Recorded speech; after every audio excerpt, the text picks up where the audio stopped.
Open Doors monument was dedicated with song and celebration in a Holocaust memorial park near Tel Aviv. It celebrates how hundreds of Jews found safety in the Philippines, where leaders rose above intense pressure to comfort and house the persecuted, and who cast the tie-breaking vote that created the modern state of Israel.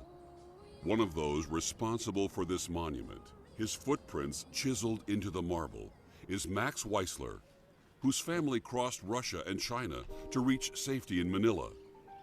The president of the Philippines knew about what is happening to the Jews in Europe, and he offered them to come to settle in the Philippines. Offers, like this one, were powerful documents. One brave woman used a letter promising her husband a job as a cigar maker to pull him out of the infamous Sachsenhausen concentration camp. I had blonde hair. I looked like a real German, what they called a real German girl, right? And I went there, and I simply had a lot of nerve. I went to the gate and I said I was coming to pick up my husband. Nobody questioned me that, that he was a Jewish guy. Martha's daughter, Ursula, was only 5 years old, but the Nazi terror that drove them to flee is still a vivid memory. We lived in an apartment. I was in the... Welcome back to Philippines Uncut. I'm your host, Buddy Cunanan. Tonight's topic is Get to Know Israel, and joining us is Ambassador Effie Ben Matiquiao, Ambassador of Israel to the Philippines. Ambassador, welcome back to our second segment. And very nice video. It's an excerpt from a hour-long documentary about the rescue of Jewish people here in the Philippines during World War II, from the chaos and the tragedy of World War II and the Nazi pogrom. And I think this is excellent video to kick off our discussion on Philippines-Israel relations. This is touching upon one of the most serious chapters in our relationships, and actually the foundation of the relationship between Philippines and Israel. We say that the spiritual side is the Holy Land, but this one is touching upon the idea of friends in need are friends indeed. And what Philippines showed at that time is exceptional. I think that people don't even sometimes put it in the right context. Because we have to understand that between the rise and fall of Nazi Germany, we see the darkest days in human history, not European history, human history. The result is 60 million people killed during World War II, among them 6 million Jews. The issue of war is, of course, very critical because the atrocities and the horrendous genocide is a part of the story. But what led to the war was much more interesting, in a sense. Because we are talking about European societies, and not just Nazi Germany, many European societies swept by this whole idea of racial megalomania. Yes. Racial supremacy. This was not unique to Nazi Germany, this whole supremacy idea. It had some roots in many parts of Europe. Started in Italy. Italy, fascist Italy, yes. Fascist Spain, yes, later on. yes. I mean, this is not, we're not talking about, unfortunately, exceptional issues, but Nazi Germany was something different. Because this turning racial megalomania into an ideology in proportion of theology is a new thing. For many, and I think that it will be right to say that this period marks the biggest moral collapse of those who consider themselves enlightened nations. Yes. The role models. Actually, in those days, were also the masters of the universe, so-called, because they were the colonial powers and the imperial powers who control the world. So you can imagine, I mean, this huge moral collapse where so many lost their humanity. Now, if you look to the other side of the spectrum, or to the other side of this equation, there is a small country called Philippines with no pretension of any supremacy pretension. But they had a leader with the right moral convictions and right moral compass. and that was Manuel Quezon, Yes. who was introduced to the story in some very interesting ways. This is a great story in itself. But he made it clear that he sees it as his moral obligation to help the Jewish people. Yes. Now, if you consider that those times where there are morality is definitely questionable, humanitarian policies are almost non-existent, and here's the Philippines. Opens doors. Goes beyond, I mean, those days and so-called beyond those masters of the universe who set very harsh rules of government over minorities, definitely the Jewish minority of Europe. And you see Philippines ready to open the gates and ready to open its hearts. Yes, yes. That was the open door and the open hearts of the Philippines. Yes.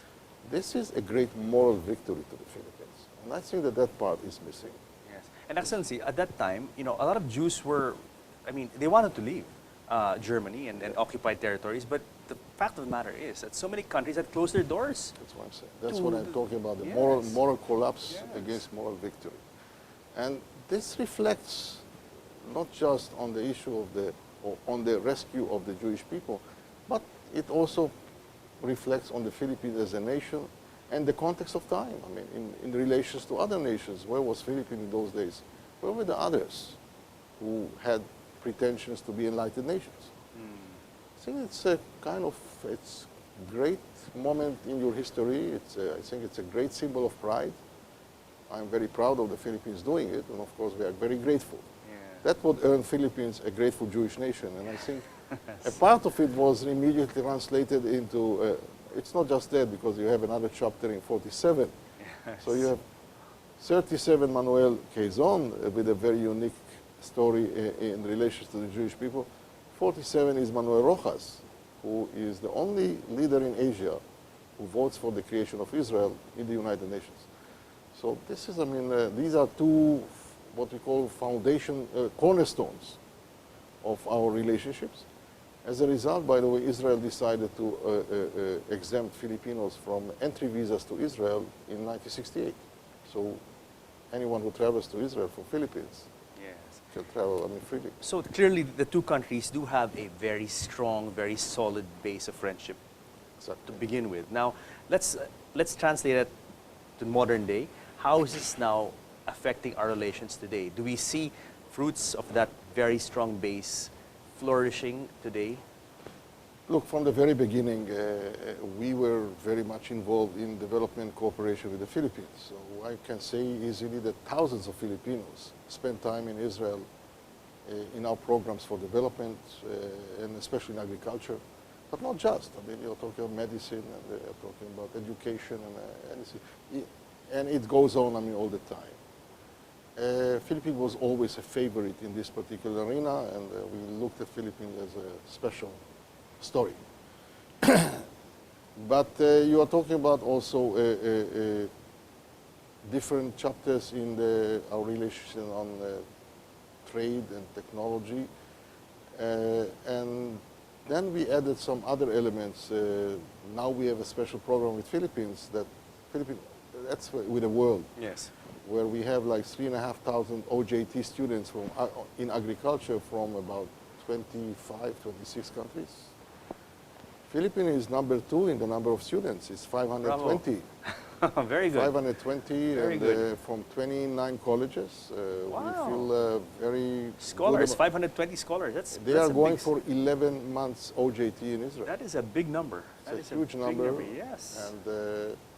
And they really, and they can really make an impact. We see it, by the way. I just came back from Palawan over the weekend. I was there for 4 days. We have a program there with the West Philippine University, and I listened to the students and their teachers, how they see this program and what kind of an impact it has on the community. It's quite impressive to see, I mean, what does it do to the local community. And this is only one program, and you have other. We have a larger number of programs. Yes. Filipinos travel to Israel on a regular basis, and now we are looking into a new chapter of partnerships. It's no longer just, you know, a development cooperation, but really partnership, because Philippines is in a junction where it can take full advantage of Israel's high-tech success story. And we are complementary economies. We don't have any competition. Distance and the development nature, I mean, makes it that whatever we do can be complementary to your development. Yes. So if I'm talking about the high-tech arena, ICT, medicine, whatever, we can see already the signs. You can see that many of your hospitals here are looking at Israel as a source and a resource. We are talking about the IT industry. Definitely very close relationships today with Israel. I think that between Smart and Globe, I mean, they travel to Israel so often to see for themselves what kind of applications they can get in order to create what are niche components that are unique to their services. Yes. People ask themselves, what is Israel? Waze is Israel. Waze was developed in Is Israel. it? Yeah. Was it? Yeah, Oh, I that's didn't even an know that. Israeli I thought it product. was American. Oh, no, it's an Israeli product. I didn't even know that. And I use it all the time. Viber is Israel. Well, that's another surprise. And you can see, actually the first texting system, the first texting application, the ICQ, which Yes, is ICQ, of course. that is seems Israel like ancient too. history, but yes, I do remember ICQ. But everything Also, comes from there. I mean, all the technology. So I think that this is now a very promising arena. Yes. We are teaming up with some of your major corporates, I mean, to try and bring in, I mean, this partnership in innovation. And that's between innovation and excellence. And we are talking about a partnership in how to create the ecosystem of innovation. Because it is really a unique ecosystem that drives innovation. It's not simple. It's not like, everybody can do that. Sure. Yes, everybody can do that, or everyone can do that, but you have to create the ecosystem in order to do that. That's a nice word, ecosystem of innovation. of innovation. And you have two pools of very talented people in Israel and here as well. So they can complement each other and do great things. Absolutely. That's, I mean, it brings in, because the ecosystem in innovation comprises four main players. One is the government, that is very critical Of course. in the regulation, in the support. One is the R&D community, mostly the universities, the research universities.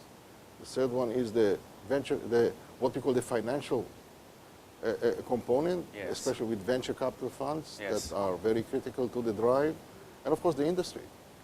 So if you put them together Wow. to speak the same language, you kind of create a mechanism where they talk to one another, where before, I mean, they didn't talk to one another, they were not used to talk to one another. They have their own little worlds. Yes, I mean, each and every one, as you know, I do R&D, but I don't go to the university to get some of their, It's creating synergy, it's a synergy. And this is what you guys are doing in Israel. That's exactly what we do. And that's how the hubs of innovation are created. And you see, I mean, Silicon Valley is very similar. Stanford University, all this, what we call R&D university base of San Francisco and the area. I mean, how that creates, I mean, innovation and creativity. Yes. So you have to have this common language. Yes. I hope your government can invite some of our leaders here in the Philippines to come and observe, and maybe we can do, learn from you guys and implement it here in the Philippines. This is what we need. It's a collaboration. And we started, by the way. That's why I'm saying in my 1 year here, I mean, we already had a number of exchanges, and I am really glad to see that we had the commissioner, the head of CHED, Dr. Pratisha Lukwanan. She was in Israel not so long ago, kind of getting a taste of it. And of course, I mean, those students who go to Israel and other trainees who go to Israel. But most important is really the industries and the big corporates who getting are them on going board. Yeah. And they are there. They are there. I can tell you that I don't think that there is any significant player in the ICT or IT that didn't travel to Israel to see for himself. And that's why I'm saying they are coming here. Viber has a very unique relationship. Look, the issue with Israel is that we don't create the big industries. Normally, what we do, we develop it up to a point, then they go for an exit. And the exit is actually the big dream of the Israeli inventors. Because it's not about creating the industries inside Israel, but rather getting the product out there. To sell them out to some other giants in the world. And that's why you have in Israel those hunters. And you cannot find a single big corporate in the IT, ICT world that doesn't have a special R&D center in Israel. Bravo. Ambassador, we have pause for break, but when we come back, more of Israel, and this time tourism, which you want to share with and promote tourism in Israel. So, that's a pleasure. Yes, That's sir. one of the best things we can share. Okay. Guys, stay tuned for more Philippines Uncut when we return.